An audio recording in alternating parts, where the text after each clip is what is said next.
Good evening, everyone. If I put it on first. Good evening. My name is Stephen Markarian, and I am the treasurer of the Friends of Raleigh Library. And I just want to welcome you all tonight. I want to give a couple of plugs to the Friends group. We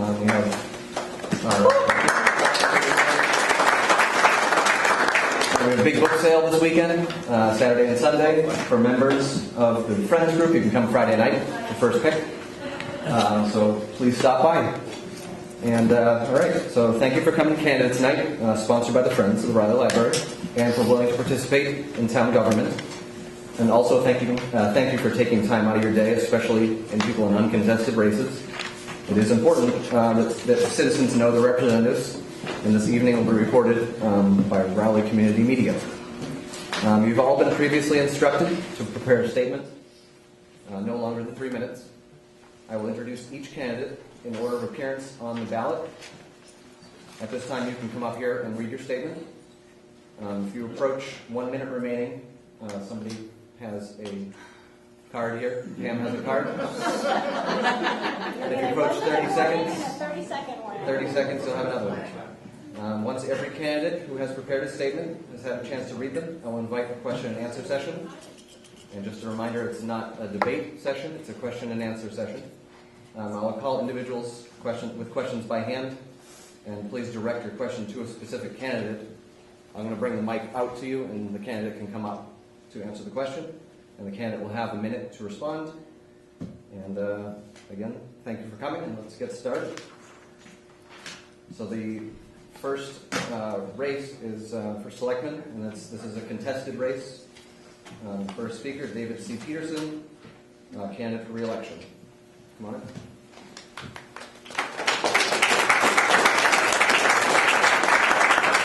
Thank you very much. Thank you to the Friends of the Library and also to the library for hosting this event. And I must say, I've been involved in a number of these over the years. This is the largest crowd I've ever seen. That's a really good sign. And as a town selectman, we need people to volunteer for boards and to be on boards, and we hope that we get some volunteers out of this group or friends you know. So basically, I moved to Raleigh in 1972 with my wife Joan. We have 2 children, both grown at this point. They went to Pine Grove School, graduated from Triton, went on to college, and they're both in the teaching field now. So we're very happy with our time here in Raleigh. I am a Vietnam veteran. I retired from the Mass State Police as a lieutenant in 1990. I worked 13 years at Boston University as a manager, communications manager in the physical plant. When I left there, retired from there, had enough of commuting in and out of Boston. I drove a school bus for Pine Grove and Triton for 11 years. And it's a joy to still see kids that I don't recognize them so much because they've grown, but I recognize the names in the papers, and the parents and the kids will come up to me and remember that I was a bus driver. There's some here, apparently. Yeah, probably, yeah. The noisy ones. It's starting to get old. I've been a selectman when I was 91. After I retired from the state police in 1990, I ran for selectman in 1991. I got 13 years total service, broken up. But the last 7 years I've been on the board, and I've thoroughly enjoyed what's happened. I'm involved, chairman of the police fire station committee, and I'm happy to say that the construction there is just about done. We hope to have an open house sometime later on in May for both facilities. They're beautifully done. They're nice facilities. They're room for all the activities that need to go on. When we first built that police station, it was too small when we built it. I happened to be on the building committee for that one too. People talk about the fire station being too big. It looks big, holds a lot of apparatus, but it's built to last for the next 50 years. And just look at this building here. When the library was built, everybody said this was too big too, and look at it now. So I'm happy to be running for re-election for selectman. I'll be happy to answer questions when that time comes. I'm happy to know my the 2 ladies running against me. I'm more than happy to give the job to them. If you want to vote for them, that's fine. I've done it for a long time, and I'm certainly happy to sit back and watch them do the job. So thank you for giving me the time, and good luck, ladies.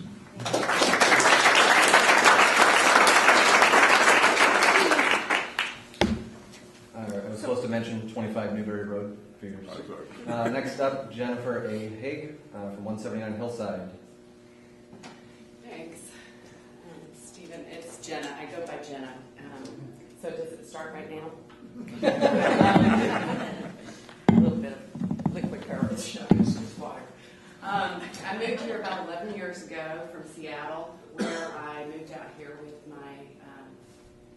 my companion and our 4 animals. I've traveled the entire United States, living in many different places since I left home when I was 17. I'm an ex-Navy veteran. I worked for NASA.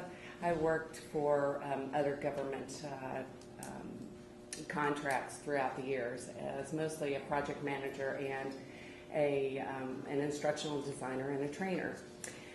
So I was thinking about, before we were talking about this, why do I want to do this? And we were recently were asked those questions by the newspaper gal. And, you know, we've got the brain trust right here with Dave Peterson. I have a wonderful gal that is my opponent that we've met, and, you know, we're raising our hands. And we're saying, hey, I'll do it. I'll roll up my sleeves. So like Peterson, I hold him in the highest regard. I hold you in the highest regard. I wish we could all 3 win, actually. Dina and I have talked about that. We need two women, but we need the brain trust. So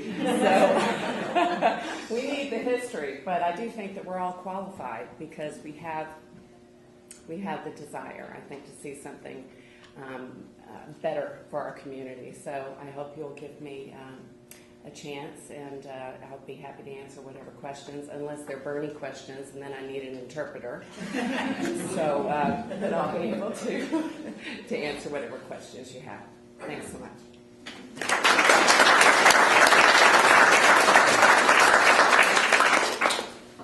Next up is Dina Marie Peabody Ziv from 50 Weathersfield Street. Just going by official names. Thank you. Good evening, everyone. My name is Dina Peabody Ziv, and I'm here tonight as a candidate for selectman.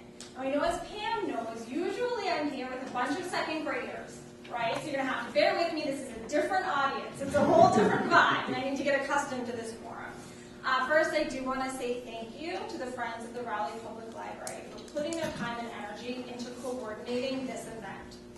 You know, when I started this endeavor and I decided, you know, I think I'm going to run for selectman, I began attending meetings, and I have to say, all the current board members were more than welcoming to me, and I truly believe that they support anybody that wants to step in and throw their hat in the ring to try to see what happens, see if they can hold a position for the town. The 4 of them, right, they have a combined enormous amount of years, in the best way, of service. They're a wealth of knowledge. And I'm not going to stand here tonight and tell you that I have all the answers, because I don't. Whoever comes into this role, there's going to be a massive learning curve. I'm eager, I'm ready, I want to learn, and I want to pour my heart into this town. So, I have 2 children. Most of you know that.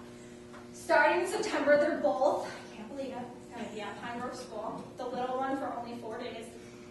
But now I feel like I can do something, you know, for myself. I can start to think about something else, and I can start to put my time into this community. And why I want to do that is because I want to maintain this place being somewhere that we are all proud to call home. This is our home. And I really think that it's going to benefit for some fresh ideas and some new perspective. And, you know, that's something that I want to do. I want to talk to voters. I want to talk to people in the community. I've heard people say that they feel like, you know, their ideas aren't heard for whatever reason. They want to make sure their ideas are heard. I think that we can strengthen the bond between the board, all the boards in town, and the residents. And I want people to get involved. I want to answer questions, and I want to look for ways to do that. That's why I'm here. Thank you.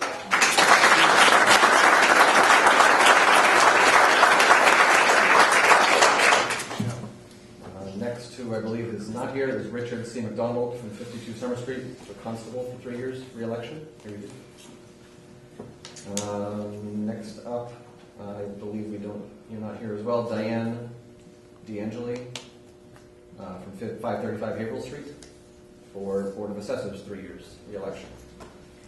All right, next up, Christopher J. Thornton, 65 Emily Lane for Planning Board.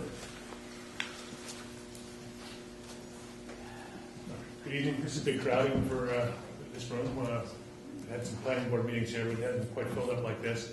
My name is Chris Thornton. I'm running for re-election for the planning board. I've been on the planning board 2 years as an associate member and 5 years in the elected post. I served 3 years as the chairman, and I'm running for another 5-year position.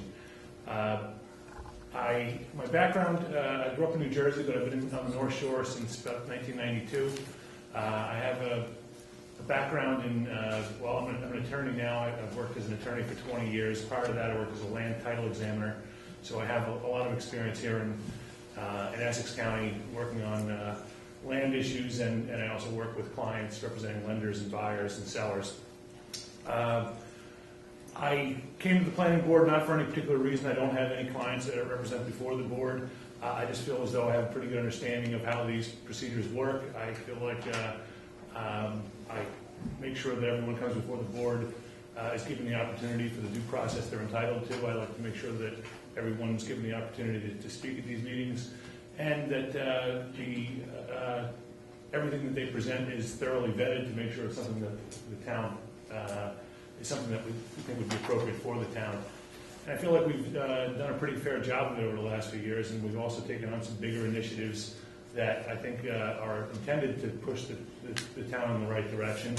I feel like it's a great town with a lot of assets that we want to preserve. At the same time, we see some opportunity for some growth, and I think that the board should be a pro-growth board, and not necessarily pro-business, but we do want to see development in the places where development should occur.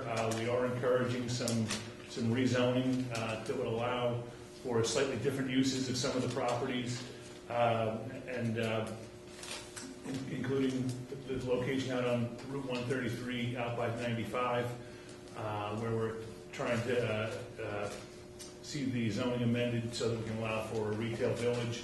We're looking to open up some zoning on Route 1 north of Weathersfield Street to allow for mixed use, like business, light industrial use.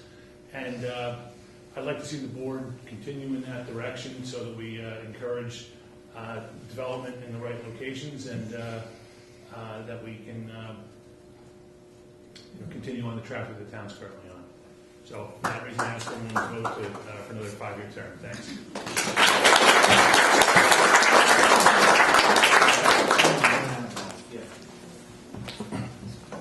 All right, next one is a contested race. The other contested race for Raleigh Housing Authority. Jack L. Cook did not come tonight. He is a candidate for re-election. And Micheline A. Shinnick from 64 Pleasant Street. Wow.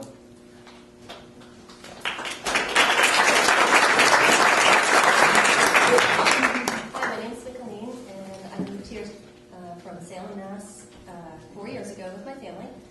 I've been trying to get involved with the school system as well as working in the community. I looked at the Housing Authority because I have a background of working with homeless individuals and people in need in getting and securing housing. I did that for about 15 years through agencies in Lynn. I'd like to look at it from the other side of the podium, so to speak, and look at how the agencies run their businesses. We also have a need, I think, for more affordable housing for some people, especially the elderly. Ultimately, I'd like to see the different boards come together, like the planning board, when they're looking at identifying new places for development. If we could collaborate to put in maybe set aside some units that people can rent at lower cost. A lot of that goes in the bigger cities, but we could do that here at Raleigh. So, thank you.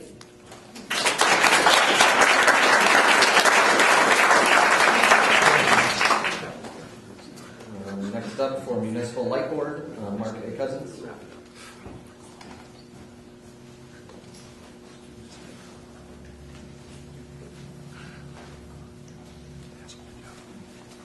Hi, my name is Mark Cousins, and I'm a candidate for the Light Board here in town. I grew up here in town. My family moved here in the late 60s. I went to college locally, went to Merrimack College, graduated experience dating back to the late 90s within the industry, within the light department industry. I've had utility experience in gas, electric, water, a number of things. Currently, right now, I work at the municipal light department, and I have about 15 years experience working for a municipal light department in both an operational and in a financial role. I enjoy it. I feel that I know the industry very, very well, and I do have in-depth knowledge of the industry. There's a lot of changes coming down the pipe, some good, some bad, coming down the pipe at us within the industry that we'd like to capitalize on and pay attention to.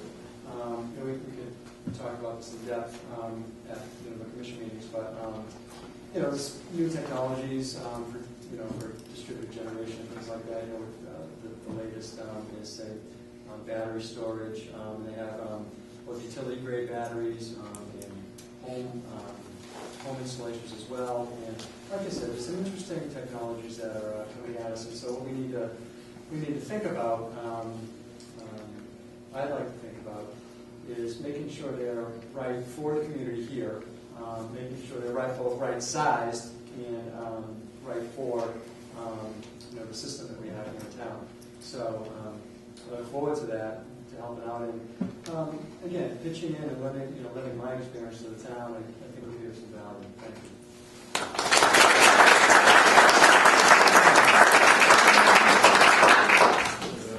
Next up, Brian F. DeBerger, 500 Weatherfield Street, for a 1-year term on the municipal light board.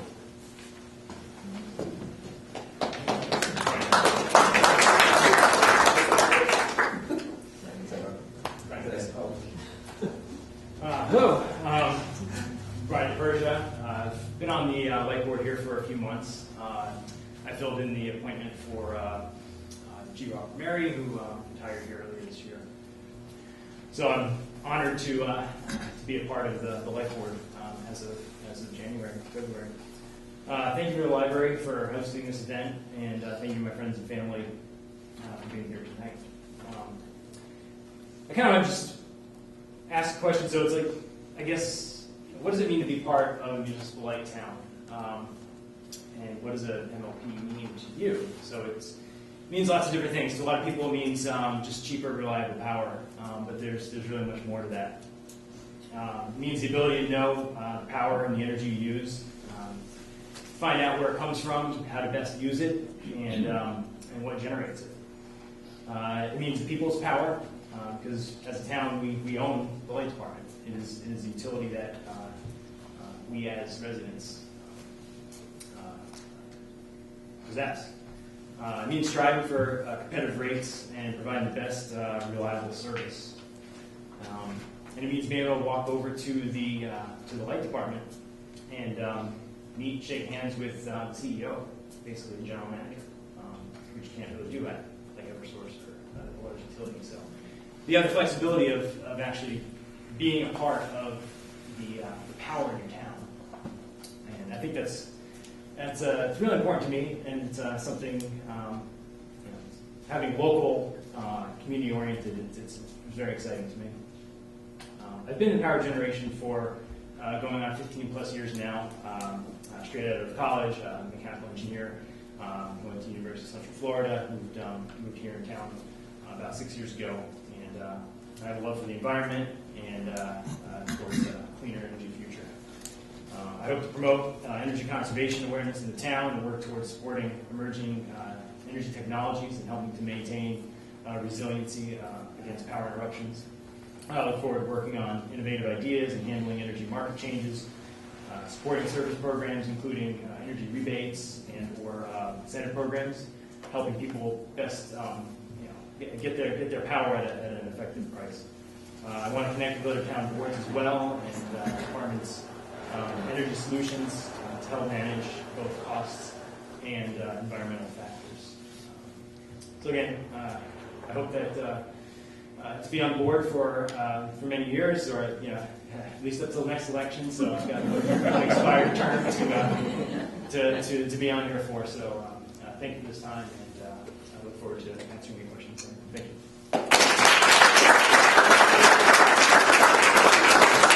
you.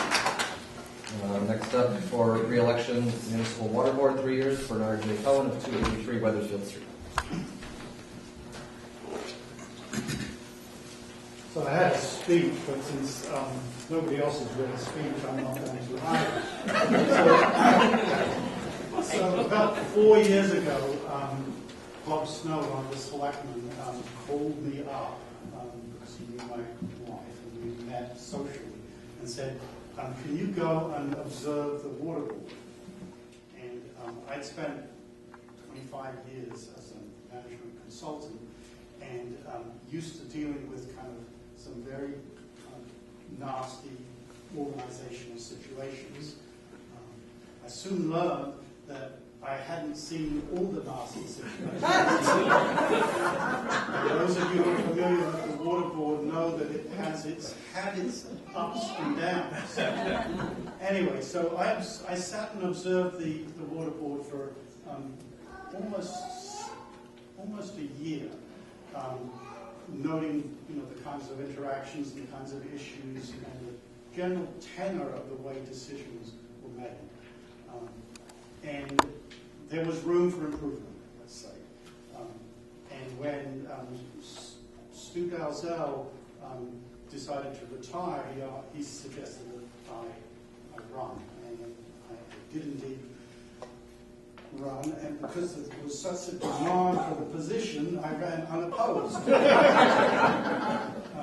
So when I started, I'm a numbers guy. So the first thing that struck me was that I knew from my bills, because I actually opened my bills and I read my bills, we had the most expensive water in Massachusetts. And that doesn't include any septic system. You pay for your own septic system as well. And we were the most expensive. Not by a little bit, but by about 40%. We were 40% higher than the average, than actually the next. Don't let my wife get that. Anyway, so my number one goal was to reduce the rates, and thankfully this July 1st, our rates are going to be dropped by 10%. Which people tell me is unknown in municipal government, but we're very pleased, and it was done largely because of the employees in the water department. We really depended upon them. They've worked really hard, despite not having a superintendent, because they don't have a superintendent, we've been able to reduce the rates. They've identified where the costs can be cut, and we put that into effect, and I expect and plan on having further reductions in the future. Thank you.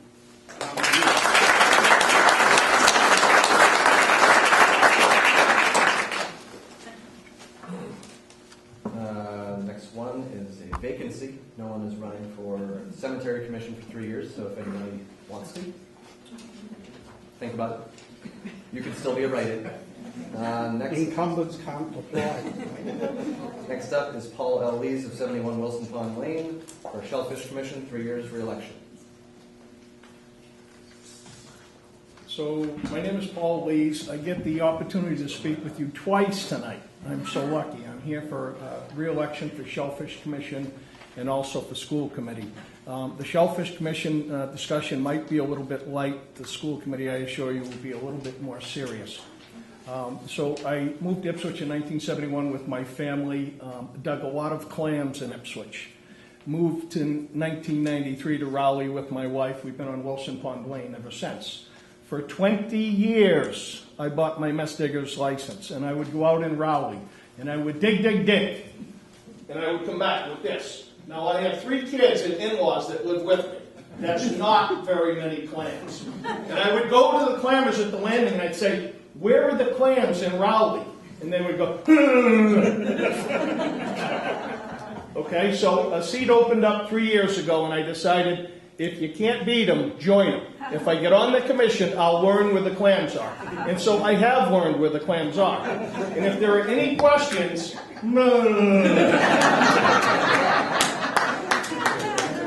but seriously, on the Shellfish Commission, we're fighting 2 or 3 things. Right now, there's a neoplasia disease that's sort of making its way up the Rowley River, and it's giving us some struggles. We're working with the state trying to flesh that out. We have some poachers coming from Ipswich that are helping themselves to some of our clams, which is not a real good thing, but we're working with the environmental police on that issue as well. And we got the third thing. Time's up. Questions?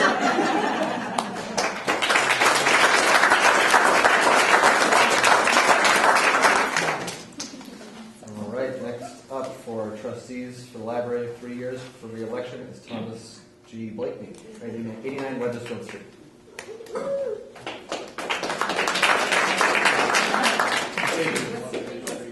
My name is Glenn Blakeney. I'm running for a second term for library trustee. I want to thank the Friends for putting this together.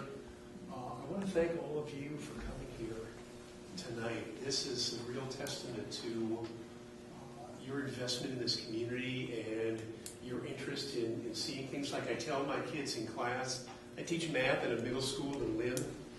I say those word problems will not solve themselves. And I've always thought that running a community is not a spectator sport. When I was a boy, my mother had 2 phones in the house. One was for the rest of us, the other was for the Junior League. Most of you are too young to remember the Junior League of Women's Voters, but it was a wide membership organization. They ran elections. They didn't run the elections. They ran groups like this and so on. My mother had a separate phone for that. And she and my father participated in the community. They volunteered a lot, and they infected me with this. And I've been laboring under that ever since that time. I've volunteered at Children's Hospital. I've volunteered here. I've volunteered in the communities where I've lived. I really think it's incumbent on us to try to make these organizations work better. And I think it's worth all the time and effort you put in to stuff like this. I did have something prepared I wanted to say about, I want to make sure I got all that. I see the library as, this is a resource for us and an asset for the community. It's a resource for people that want to do research. It's a resource for people that want to do historical research. It's a resource for people that just want to come and sit in the nice chairs and read. It's a resource for the teens who want to come and play Dungeons and Dragons on Saturdays or come and do teen things here. It's an asset to the community, just like the public safety buildings. You make an investment in that, and it's a very attractive place to come. It retains people that were born and raised here and have kids that want to keep them here, and it also attracts new people around them. So I think that my time that I invest in the board here, the board of trustees, is time well spent. I see this as an investment in the community. I want to ask everybody here, would you please vote for me? There'll probably be the only 50 people that do, but if you would. What is it, the 15th, 14th? 14th. Okay, all right, thank you for your time. I really appreciate it.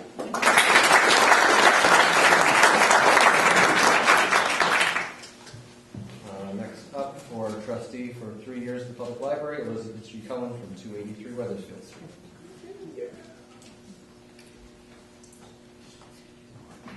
Well, good evening, everyone, and good evening, Glenn. The good news is we're running unopposed, so we can still be friends. I grew up, I'm not local, I grew up a fair distance from here in Haverhill. My background is teaching German, French, English, and history. In my first career, for 26 years, I owned a pumpkin patch in Newburyport, and maybe I remember some of you as customers. And now I teach English to international graduate students at Salem State University. It's great. We have students from 18 countries and 5 continents. So it's one of the best jobs in the world. Terrible commute, but it's a great job. Anyway, I have several hobbies, and my favorite really is that I love to read. And I love libraries, and I'm a good customer here. I'm here every week, and I certainly recognize what a busy place this library is and what great care people take of this library. Last year, I'm actually sitting on the Board of Trustees right now. I got appointed in January to fill a vacancy. And I'll tell you, it's been a real eye-opener. I thought I knew what was going on around here, but it's like between the Friends, who are always up to something, there's always something going on, whether it's Dungeons and Dragons or Ukrainian Easter eggs, or there's something here for everyone and of every age. The programs are fabulous. I've realized what this library does to reach out to the schools. and what an integral role this library really plays in our Raleigh community. And so, anyway, I would like to continue supporting the library and its mission to serve the community and the people of Raleigh. Thank you.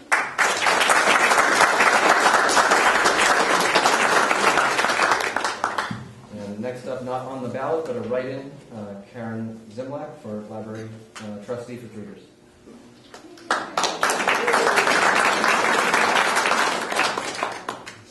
Hello. I have 2 grown children, and a few years ago, more than a few years ago, I took them to the Museum of Science, and we were going to do a program, and they asked me to turn in my library card so that they would know I would come back, and I said, you can't have my library card, you can have my driver's license. I've lived in Raleigh for 26 years, and I volunteered with Cub Scouts, Girl Scouts, the Millennium Ball, the 376th celebration, and the Garden Club. Volunteering is very important to me, and the library is very important to me. I am a write-in. Hopefully you can spell my name or something close to it, and I appreciate your vote. Thank you.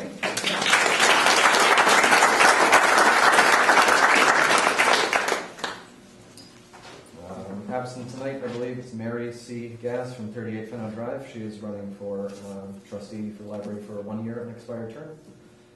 There's also a vacancy for a 2-year unexpired term on the trustees of the library, so you can see how excited they all are. Tell your friends. Next is Maureen Heffernan from 11 Adams Lane, Newbury. She's running for Triton Regional School Committee from Newbury for 3 years, and she prepared a statement which I will read for you. My name is not Maureen Heffernan. Probably should have read ahead on that one. I'm going to read this in first person, apparently. And I am running for the 3-year seat on the Triton Regional School Committee. She has currently been serving as a member of the school committee since the 2015-2016 school year.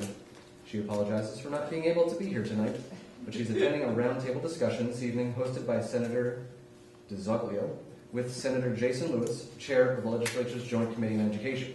This roundtable discussion offers members of the Triton School Committee an opportunity to discuss ideas and concerns for educational funding, and is not something that I can miss. Thank you for your understanding. As she mentioned before, she's been on the school committee since 2015-2016, and she has been an active parent in the Triton schools since she moved to Newbury 12 years ago in 2007.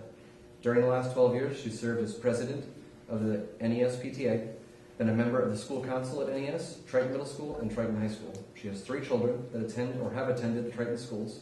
Her oldest son graduated from Triton in 2016 and is a junior in college. My second son graduated from Triton in 2018 and is finishing his freshman year. And her youngest son and her daughter is a freshman at the high school. My daughter, is a freshman at high school. She has thoroughly enjoyed serving on the school committee these last few years. Our school committee works very hard to make sure that every child in our school system receives a good education and has the tools they need to become successful in whatever they choose beyond their years at Triton, whether it's college, career, or community work. Every child deserves the best possible education we can provide. In order to provide that, she believes it's extremely important to have good communication with all 3 of our member towns and work together to find ways to best support our students in their endeavors. She hopes she has your vote at the polls on Tuesday, May 4th. Thank you, Maureen Heffernan. Next up is another absent, Paul Goldner, 19 Pearson Drive, Byfield, for Triton Regional School Committee, Newbury member, 2-year unexpired term, and I have a statement from him. He is unable to be here tonight because he's attending a roundtable. So, the Newbury Board of Selectmen appointed him to the school committee to fill a vacancy. This spring, he will be on the ballot to fill the remainder of the term, which runs until 2021. He has been a physics teacher on the North Shore since 2006. His undergraduate degree is in physics, and he has a master's in education. He currently works in Newburyport, where he's also a member of the executive board for the Newburyport Teachers Association. During his career, he has been part of 2 negotiation teams. He's previously worked in Marblehead and Hamilton Wenham, and he's taught biology, chemistry, astronomy, robotics, environmental science, forensics, but mostly physics. He has also created and have taught for the last 3 years physics and philosophy, but which is really about big questions and how people attempt to answer them. His wife and I have lived in Byfield since 2012 and have 2 children, 2 and 4. The kindergarten teachers at Newbury Elementary are not going to know what hits them when my 4-year-old he likes to think he's pretty smart and good with numbers, and his wife is as well. But he wasn't working out perfect squares when he was 4 like she does. This is what the students I teach call a humble brag. They currently both attend Parker River Preschool in Rowley and spend all year talking about, quote, the big kids' school next door, unquote, and have been excited watching the trucks. His wife is a BCBA, working with students with severe special needs at Essex Elementary. Between them, they have worked with every age and level of student pre-K to 12. Her work and his conversations with her have helped him understand the workings of a school system that he did not normally experience. All children come to school in needing an education. The role of the school committee is to produce policy that maximizes the resources available to the school district in order to create a learning environment in which all children have as many doors open to their future selves as possible when they depart Triton Regional High School. He believes that his career and experience helps him see how the policy and oversight of the school committee can be the benefit of all children. Thank you.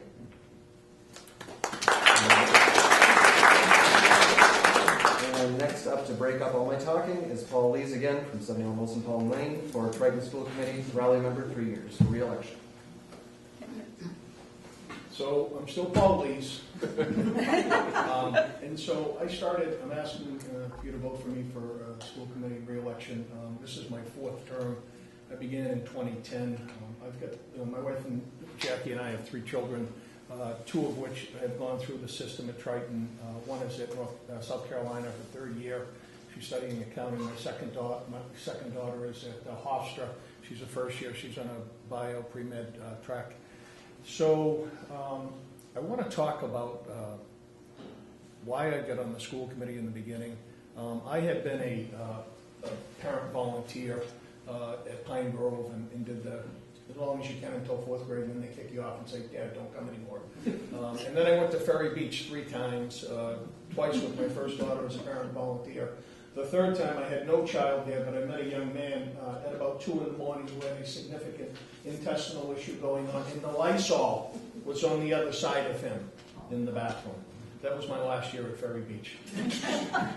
So when I got on, a neighbor said, you're not volunteering anymore, you need to get on the school committee. And so I decided to run, and I've never had any opposition on the school committee, which is unfortunate. But that runs through all towns. There aren't a lot of people that want the job for whatever reason. But I really enjoyed it, and when I joined the school committee, the culture at Triton was not as positive as it could be.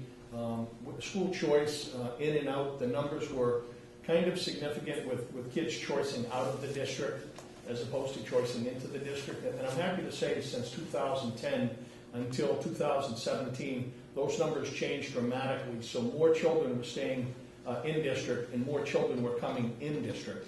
And so, that's a significant change that I thought was really important. The biggest reason I really want you to vote for school committee, even though I'm running unopposed, is I just want you to understand that there's really not anything I won't do to make a better educational system. I might ignore you too, by the way. A better educational system at Triton. And I mean that, from the bottom of my heart. Back when they were trying to merge the middle and high schools, I was adamant against it. We had a different superintendent at the time. We did not see eye to eye at all. I actually went out and held a sign, okay, and I picketed. And the superintendent didn't care for that at all in the rain, and I think the media took a picture of it. And so it was important to me, the same social and emotional issues that are going on nowadays were going on then, and I was deeply concerned about that issue. And so I did that then. What I'm looking at presently, so Bernie, I have a question. Were you at the meeting when I danced? You danced? I danced. I would have remembered it, so I wasn't sure. We had a school committee meeting recently. It was a public meeting, and in the midst of it, we had a lot of town people that were in the audience, the finance people and selectmen and everything else, and we were struggling with the budget. Time's up, Paul. And we were struggling with the budget and the issue of, so I'm a lawyer and judges yell at me all the time. She doesn't have a black robe on, but I'm going to be quick. And so I got up in the midst of a school committee meeting, and I went over by myself and I began to dance, okay? And I did it for the reason that to get everybody's eyes away from what was going on over here, and the issue was to hit home the fact that we need more money and more funds for social counselors, social emotional needs, so that when that child goes off off cue and everyone in the classroom is watching him, that's not what we want. We want those kids to be taken care of so that all the students are watching the program. And I'm sorry, Madam, for being late. Please give me a vote.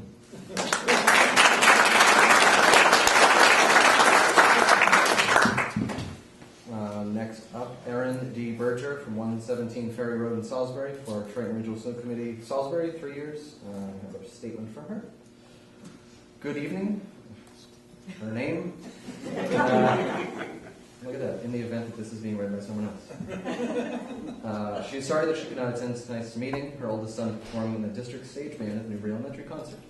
She grew up in Salisbury and attended Salisbury Memorial and Triton. She really enjoyed her time at both schools and participating in the community activities. She was involved in academic, sports, and performing arts at school and in the town programs.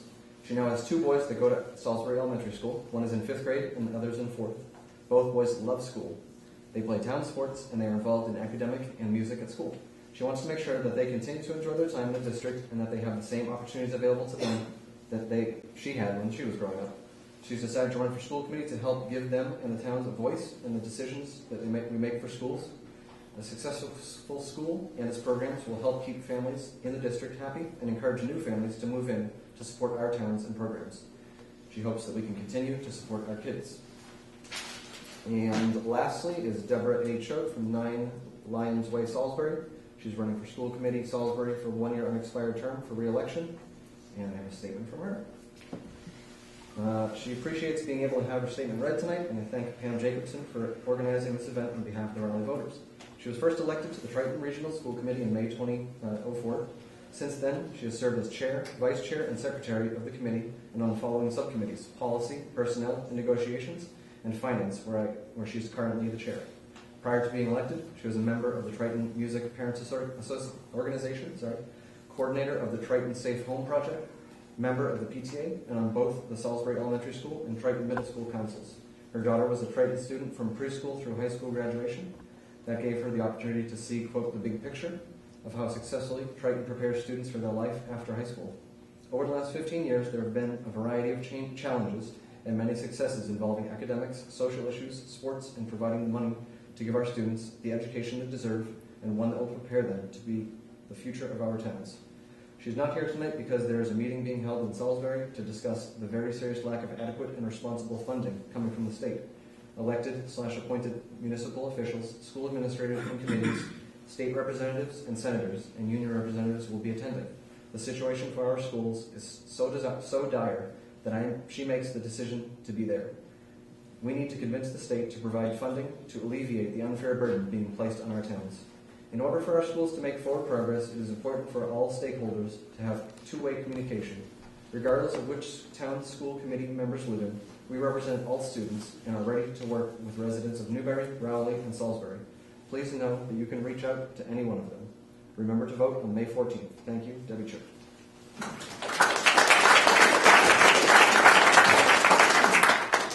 All right, so we are going to do a question and answer session. The process is going to be, if you have a question, please raise your hand. I'm going to bring the mic out to you and address the candidate first and let them come up, ask your question, and they will have 1 minute to respond. Does anyone have any questions?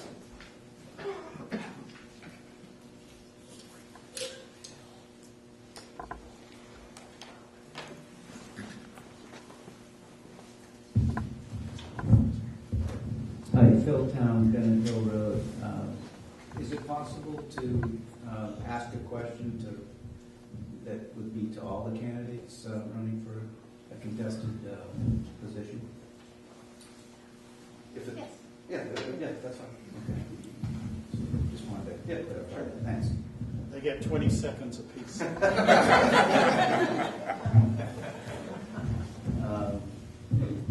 If you want to ask the question, then they can come up each one at a time and answer. Okay. I guess since I guess I stepped up, I may as well ask my question. This question is to all the candidates running for selectmen. As somebody that has been talking to people around town, some people have been thinking that there's a bit of a disconnect between the selectmen and the residents. And I'm wondering how social media going forward will play into how you interact with members of the town. Also wondering about communications in general, the website. As a point of a topic last night at the information session that they had for the town meeting. So I'm asking all the candidates, will social media be part of your toolbox going forward if you're elected to the select board? Thank you. Yep. I actually spoke a little bit about that previously. I do think, I agree, a lot of people feel as though there needs to be a better connection. In terms of social media, I think that that is a great tool. I know a lot of surrounding towns have social media pages run by the Board of Selectmen, and I think that's an amazing resource to get information out from the people on the board to the residents. In that instance, I would think that maybe the messaging would have to be shut off and maybe certain comments, because I think that that could be problematic, and you should stick with the mail or phone calls or coming in person. Another way I was thinking that people could connect to residents is maybe a monthly coffee with the selectmen where two people volunteer, get together, different times, like a once a month type of thing where we can talk to people. I'm trying to bridge that gap. That's what I was thinking. Thank you. And please, I would love your vote. I forgot to say that. I really would. Thank you.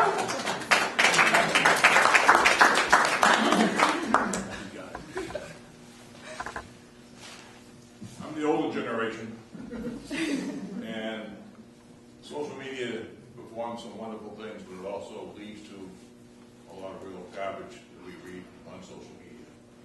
And one of the problems we have as a Board of Selectmen members is we have to be very careful that we speak for ourselves and not for the board. When we get involved in writing things down and sending out messages, if it's anything to do with board business, we have to make sure the town hall has a copy so that if anybody wants freedom of information, they can find out what we said, when we said, and how we said it. Therefore, I've avoided social media. I read it often. Sometimes, Raleigh talks sometimes, not so often. I read Facebook. But I tend to stay off it just because I want to avoid, number one, creating a dialogue in which I get lambasted for my views. And I also want to encourage people. There's so much social media, nothing worse than going into a restaurant and seeing a family of four, everybody's on their phone. And I would encourage people to, rather than just use social media, write us an email. Come to a meeting, ask a question. We're open to anybody and everybody, and we encourage you to get involved and ask questions. But I'm very reluctant to get involved on social media just because it just leads to more and more stuff that I don't really want to deal with. But I'm more than happy to talk to people, call my house. We're always available. We're around town, and I'm more than happy to talk to anybody that wants to talk.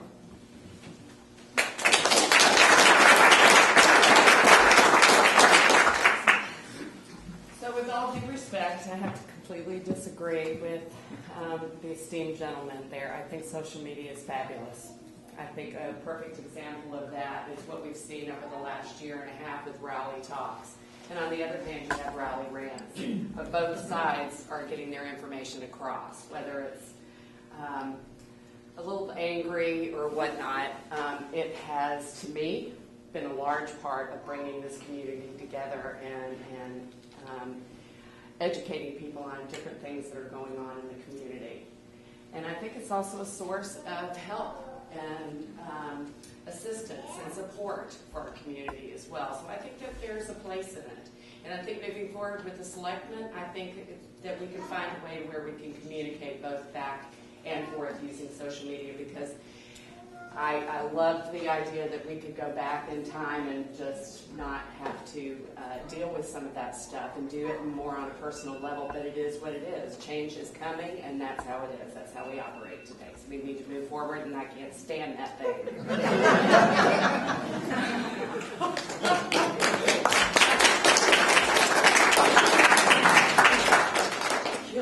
Questions? Anyone else? Could you tell them not to tap on that when they're talking about it? question. I'm here with my son, Andrew, who is in kindergarten. So one of my things I'm often thinking about is his future. And I'm not going to talk about school funding, I promise. I'm actually going to talk about the environment. And I'm curious what, as a selectman, you would do towards maybe greening our community, some initiatives you've previously taken already in the community, or how you would see moving forward in that direction to make Rowley a little greener for him. Thanks.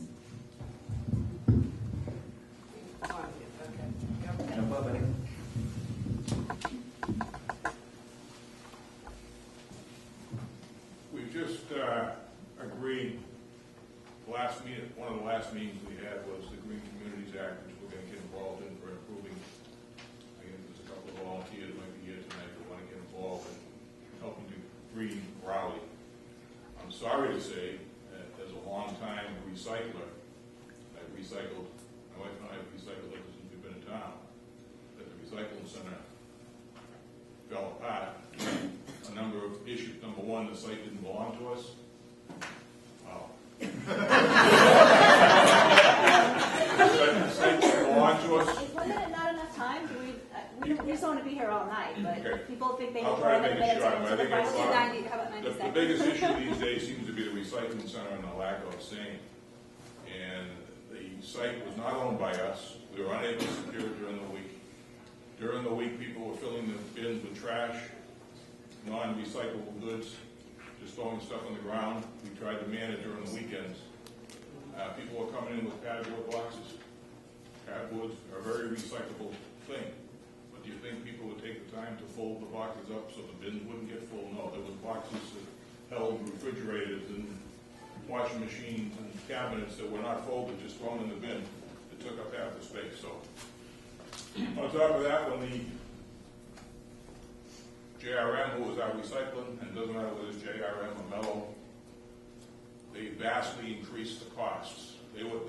Once China and India stopped taking our recycled materials, there was no market, there was no place to send it. Basically, the rubbish companies were putting it into the landfills.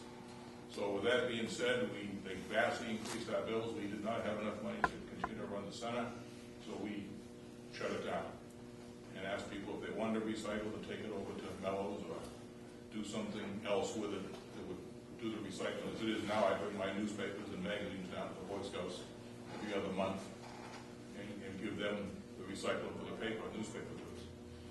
We do have an article in the town meeting to have an engineering study for a lot we have out on Route 1. Once we find out what that will cost it's a 1 acre lot, we'll have to take down trees and put up fences and develop the land into a recycling center, and then we'll see talk to JRM or Mellow or other companies and see what the cost will be. But recycling when I first started recycling, the town got paid for it. Now we pay, and the costs are just skyrocketing to the point where it's just, for us at this point, it's not economical for us to continue the thing.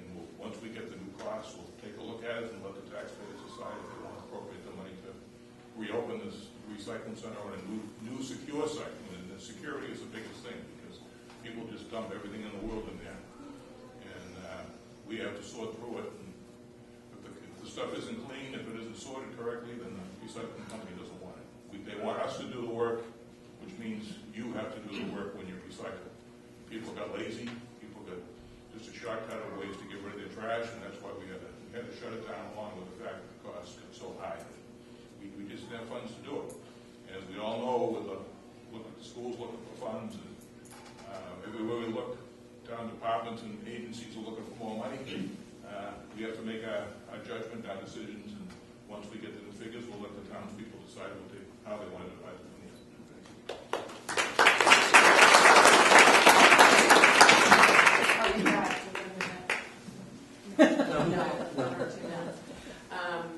Recycling is important to me, as you know, you're my friend. And I recycle, I compost. I do a lot of stuff for the environment. I'm the trash lady. I'm that crazy woman you see walking down the street on a rainy day picking up trash because it's just so important to me that as a community we all take responsibility for if we're just creating and consuming all the time and creating all this trash, we have to have a place to put it. and I want to see some things that change. I'd love to see some grants in this town, more than what we were talking about even recently with the green initiatives and so forth. There's so many different things I think at our disposal that we haven't even tapped on, and I think that's what has prompted me to run for this position. Was I saw so many different opportunities from all of the situations that we have in town as a community, whether it's grading, whether it's our seniors, whether it's new people coming to town, and there are just some opportunities for us to think outside the box.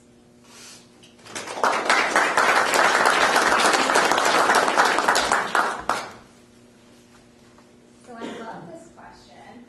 2 weeks ago, my 8-year-old came home and she threw her backpack and she goes, "Mom, plastic bags, helpful or harmful?" And I was like, oh my God, you just got home from school. I need coffee. Like, what's going on? And she said, "We're learning about this in school." So my daughter attends my girls. "We're learning about this in school. It's really important." And I said, "You're right. It is really important. And it's actually a question that's going to be on the ballot. And I think that that's a great time for everyone in the community to voice their opinion on that. You know, in terms of the recycling shutting down, you're right. That's a huge problem. That's bigger than Raleigh. The cost of recycling, I know, has just been massive. And I would love to see a new place open up. I think that that is imperative to our town. And I also think that people, I know Jenna encourages people all the time to come out and clean up. I think that the schools, I think the community, I think our town, maybe even passing the plastic bag ban is a great way to start. And maybe look at what we're using as a town. You know, our plastic bags, our styrofoam, our plastic silverware, all of that is a great place to try to get a handle on it, talking to our kids and making sure that everybody does come out and clean up. I think that's all really relevant stuff that we need to think about. Thank you.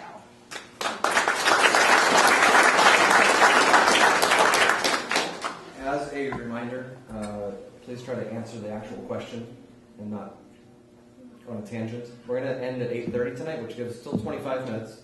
And we're going to do 2 minutes, and I'm going to cut you off if you go over 2 minutes. Next question.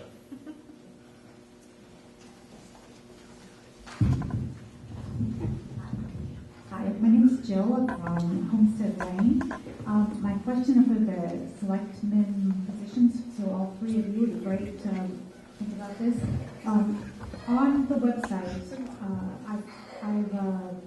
I'm not the only one who's noticed that 2003 is the last strategic plan.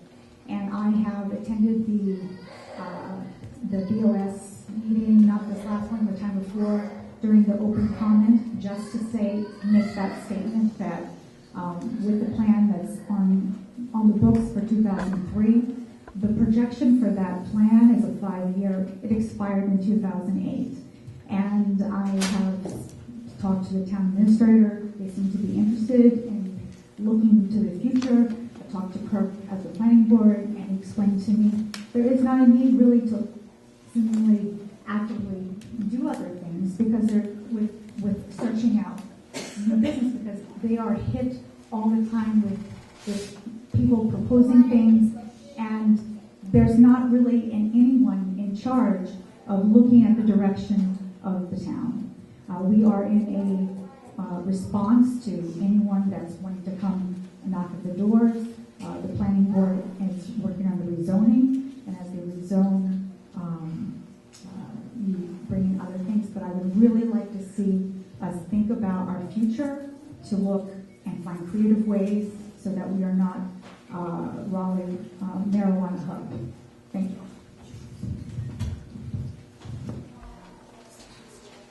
Jenna, please start. So Steve, you decided 2 minutes on 2 the clock minutes. for the answers? Okay. 2 minutes, yep. You don't want it to be the marijuana hub.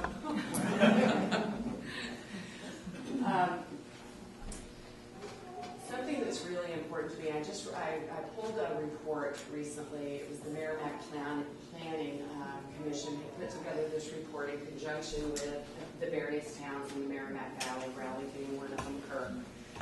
And this study was it was magnificent. Not only was the demographic study so interesting and so forth, it talks about the different opportunities that I just mentioned that we have here.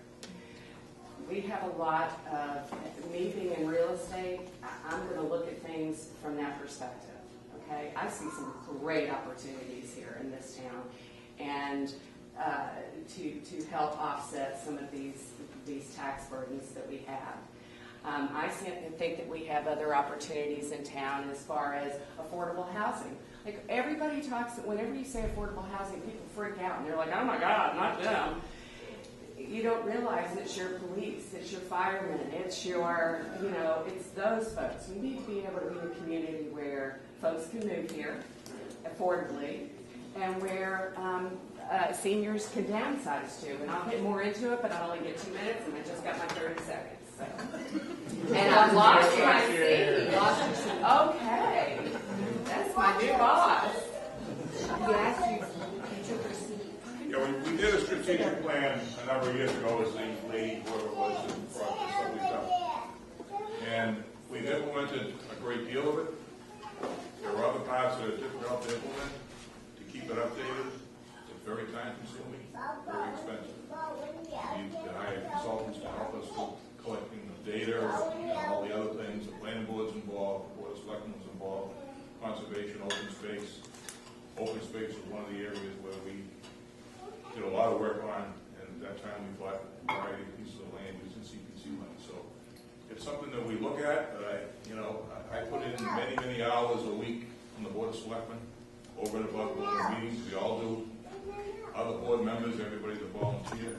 It's very difficult to put extra time in on things like this. If people want to get involved in this, come to us, volunteer, help us out. That's what we need. We as elected officials and our town administrator and our administrators and the people that work on the various boards, Kurt over at for instance, at the planning board, he's there by himself. The planning board is one of the most critical departments in the town. They determine work in the zoning, and they're the ones that review all the new developments and these things that come in. Kirk's there with himself, doesn't even have a secretary. He does all his own paperwork. These are the kind of problems that we face as town officials. And we're not a big community. We're a growing community. When I moved to town, there was 3,000 people. Now we're well over 6,000. So we have all kinds of growing pains, but believe me, we as elected officials and our town government people, the workers, they work hard, they put their time in and put every effort in. But we need help. We need volunteers. We have many vacancies on board just because we don't have enough people to volunteer. So it's a multifaceted situation, and we need all the help we can get, and we encourage people to volunteer. I'm stretched out, and so are most of the other members on the board of selectmen. So I'm sure the planning board will look at it.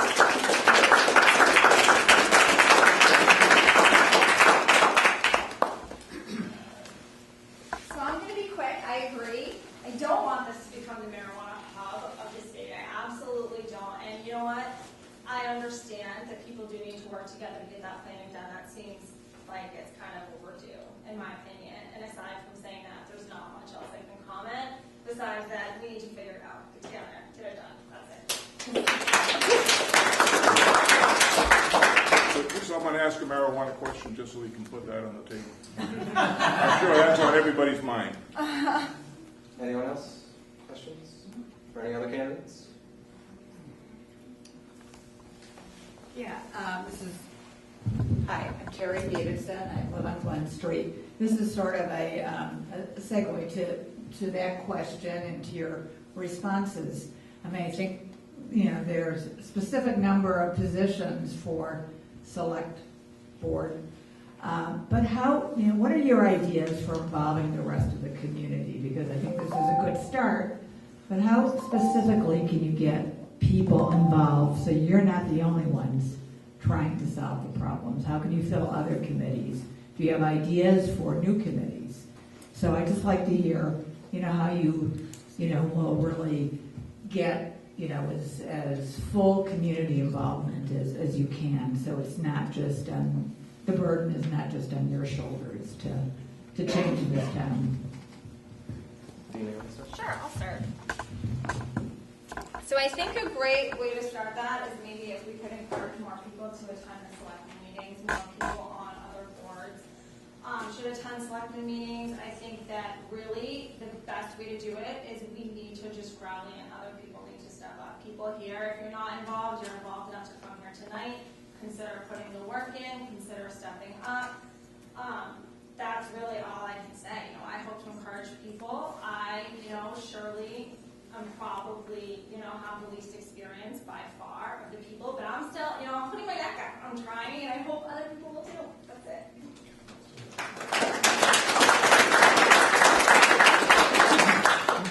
We're in the middle of the strategic planning process, and to do that, we brought some people in here to talk about the future of the library and the future of the community, and we're looking around the room and saying, gee, that person would be nice on the library board of trustees, and maybe this person. You all do stuff in the community. There are people around you that show up to some of these events, and some newer people, and it's got nothing to do with age, but these are people who spend time, they take time on a night to come here. And there are people in this room, there are people in the places where you go and do things that maybe might be receptive to, hey, will you come with me to this event? Or let's go to this thing. Or gee, have you ever thought about doing this? Pam came up to me. I'm here every Saturday. She came up to me and said, you're a heavy user of the library. Why don't you join the trustees? I said, well, okay. And that's all it takes is just to ask somebody. And they might say no, but then on the other hand, they might say yes. So you know a lot of people. Start thinking about some of those people that might want to give. It's not a whole lot of time. It's well worth it.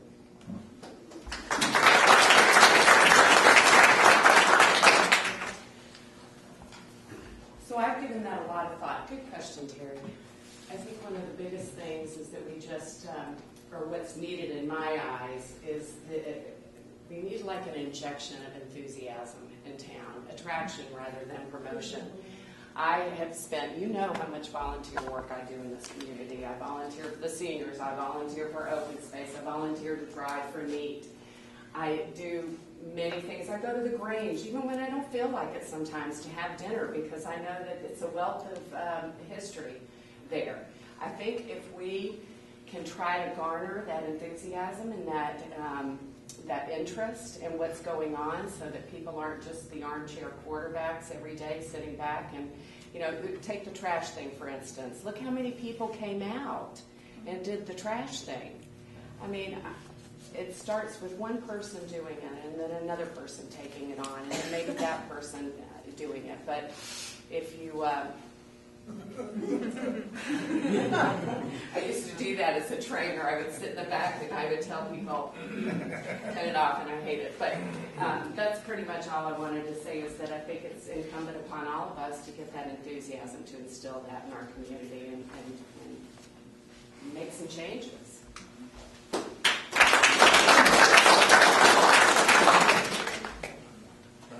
I think, look, it really boils down to, and I say this when people ask, is for most of these boards, we're not looking for expertise. In other words, Mr. Thornton is a lawyer, a land use guy. He wants people on his board that have common sense, open minds, can look at a development and make a reasonable decision based on the facts that are presented. Same thing with the Board of Selectmen. We deal with all kinds of issues. None of us on the Board of Selectmen are experts at being selected. We volunteer our time.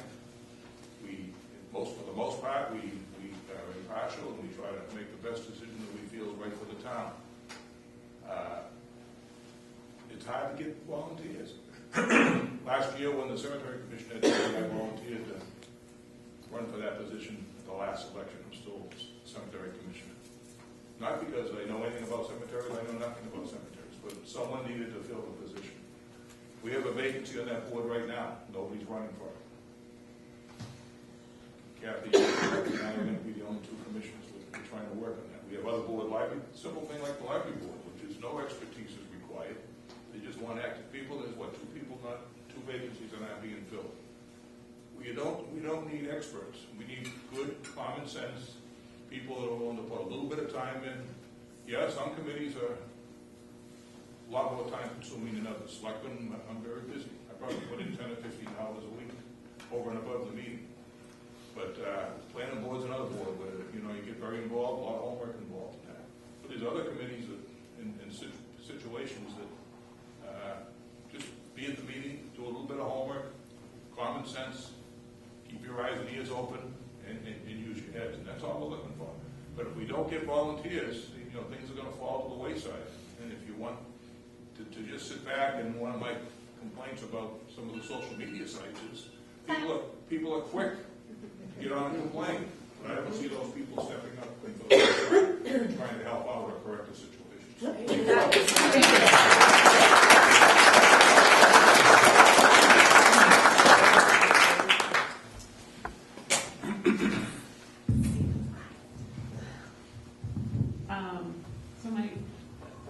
I guess I want to clarify with the marijuana comment.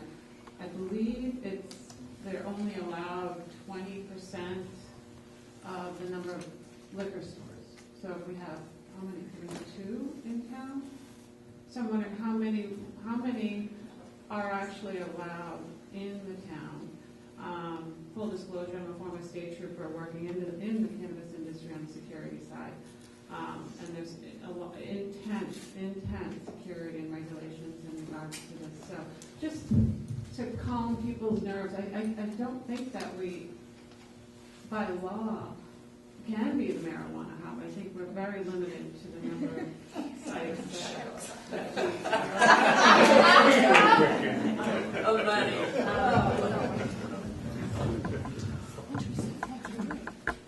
We are in a democracy. 3 or 4 or 5 years ago, whenever it was, the state had a ballot question about authorizing sale of marijuana in the community. It passed in Raleigh by something between less than half a dozen votes. Majority rules. Like it or not, majority rules. If it lost by 6 votes, it would lose by 6 votes. If it wins by 6 votes, it wins by 6 votes.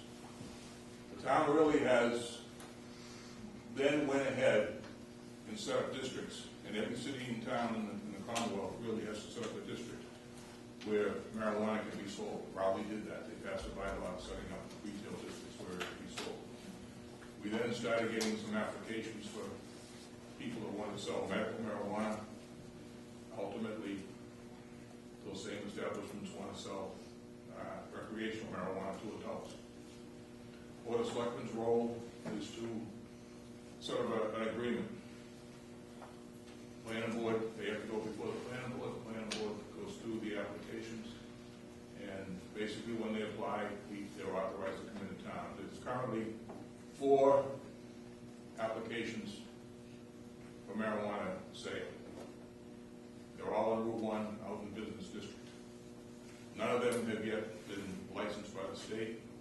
Probably sometime before summer, at least one will receive a license, and shortly after that, a couple more.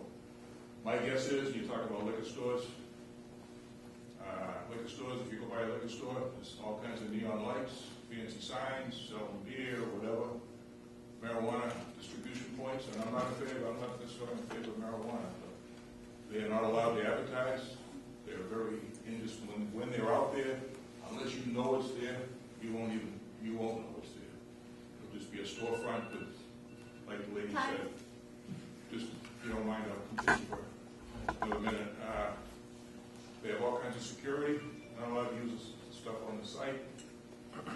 I expect a town like Raleigh, there's marijuana sales will be going on in Ipswich, already going on in Georgetown over by 95. The old envelope factory is currently selling, has been for quite some time, selling medical and adult use marijuana. Newburyport, Ipswich, Georgetown, all these communities are going to have marijuana distributors. We have 4 licensed people, and we have 1/5 one that's actually will be a distributor not to the public, to sell to medical marijuana sites to individualize amounts of marijuana. These aren't all going to make it. The marijuana industry is very expensive. It's highly regulated by the state. The retail sale is going to be very high intensity because of all the surrounding communities. I'm assuming that we have a couple of wholesale liquor stores on Route 1. By the time this thing is done, we'll probably have maybe 2 marijuana stores around. Second point is, Board of Selectmen and the Planning Board has received in the last year or 2. We need more business revenue. We need more tax money. We want to fund the schools. We want to fund various programs. When we rezone Route 1 for business, I I hope nobody thinks that there are businesses lined up just waiting to come to Raleigh, because there aren't. The only ones that are, at this point that I'm aware of, is the marijuana establishments. We get 3% of the gross sales that goes into the town coffers to be used for town projects.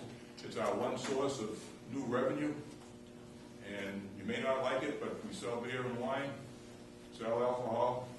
Marijuana is here, every community's going to have it.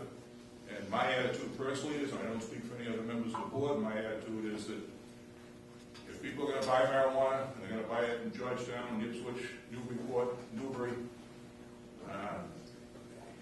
why should they get the tax money and our residents are going over there and raising money for those towns? So part of it's most of it is a tax issue. It really is. It's a matter of there's a lot of tax money involved in this. As we all know, our tax rates are going up. Everybody wants more services. The schools want more money. We need more. We're going to need more firemen in the next couple of years. All these libraries don't want more hours and more help. The money's got to come from somewhere, and it's either this is one source of revenue that will help pay for that. I'm not particularly in favor of it, but it's there. The state's okayed it. The country is rapidly going in that direction, and I just want to see us get our fair share of the tax money so that our residents can get some benefit out of it. And the people that need, one of the reasons why I was in favor of it at the time was people who need medical marijuana for medical conditions. It's a wonder drug for those people, and they deserve to get help if it can help it. Have it available in our community as it can be valuable. So I hope that kind of puts things to rest and answers your questions.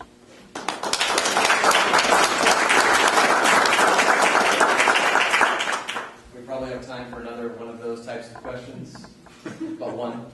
Does anyone else have any other questions?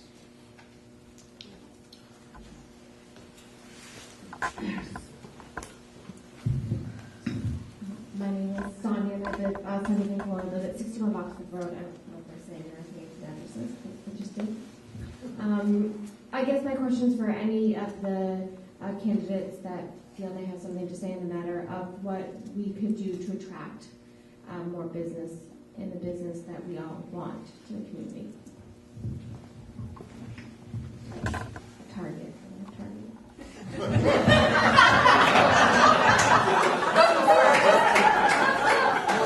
I want to target too. I just wanted to, I love that question. I think that a lot of people have been discussing that. I personally would like to see the Trader Joe's. Yeah. Yes. Like that. Over by 95, I think is the best spot for that.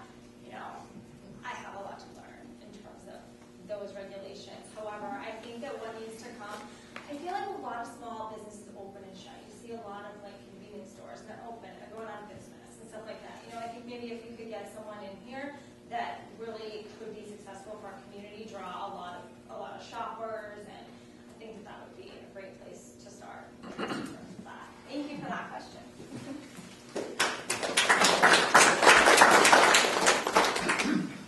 2 minutes. I hate to monopolize the time, but when I said before that businesses aren't lined up to come to Raleigh, and that's true. Okay? In many cases, I hope we do get some good businesses. And as a matter of fact, one of the marijuana places is planning on putting up a building and cultivating as well as selling marijuana just south of the Dunkin' Donuts Plaza down by that open lot down there. So they had a meeting this morning. So there's not only the marijuana sales, but new tax revenue from the development of that property. So good, it's bad, who knows what. In terms of attracting new business or losing new business, we're all thrilled that the PV Museum moved their warehouse to Raleigh. Oh, yeah. A great neighbor. But just understand, by them taking that building over, we lost $93,000 in business tax money. We love to have them here, we're happy to have them, but they took $93,000 out of our revenue. And we've done a lot of talking about DIDAX. The town was hoping DIDAX could talk about the fact that they wanted to give that building to the town. They were looking around for a place in town, a larger place where they could build in town. Well, rumor has it, and I'll only spread rumors, so don't quote me, that they're actually going to be moving to here's another huge tax situation that we're going to lose. So it's a losing proposition right now. We're fighting to get more tax. We want to increase the amount of land available for taxes. I think if you look around the various shopping centers and things like that, that the internet is wiping out small specialty stores, small stores, even bigger box stores. So it's becoming a dog-eat-dog. We all buy from, most of us anyway, buy things from Amazon and buy things online. Well, that takes money out of small businesses that come to towns like Raleigh. So the next few years it's going to be a tough time. We're rezoning. We're trying to encourage people to come here, but it's not going to be an easy fight. And every time it takes a lot of business to make up that $93,000 that we lost.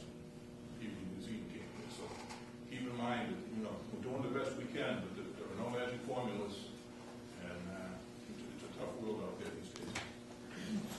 Okay. Add something to that? Anything to that? Hi, Nicolene again. I have a young family here in Raleigh, and one of the things that I would like to see as a business come in, or business models, is things for the kids to do. We don't have a rec department that offers after-school activities such as the Boys and Girls Club. So something like that where they can go hang out in a safe location and still bring in money. Dave and Buster's and all those are good for big cities, but something where someone mentioned, can we open up the pool hall back at Hammond Street? That could bring in revenue and give the kids a place to hang out.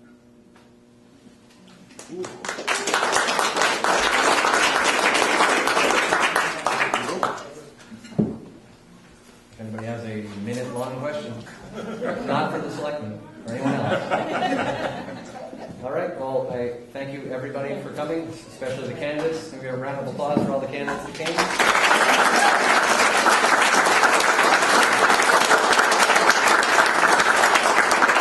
Also, the same round of applause for everybody that came and took the time out of your week to come here.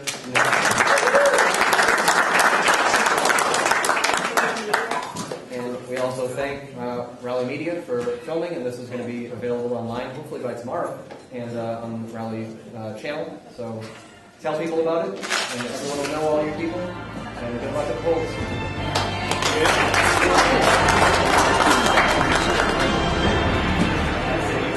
Yeah.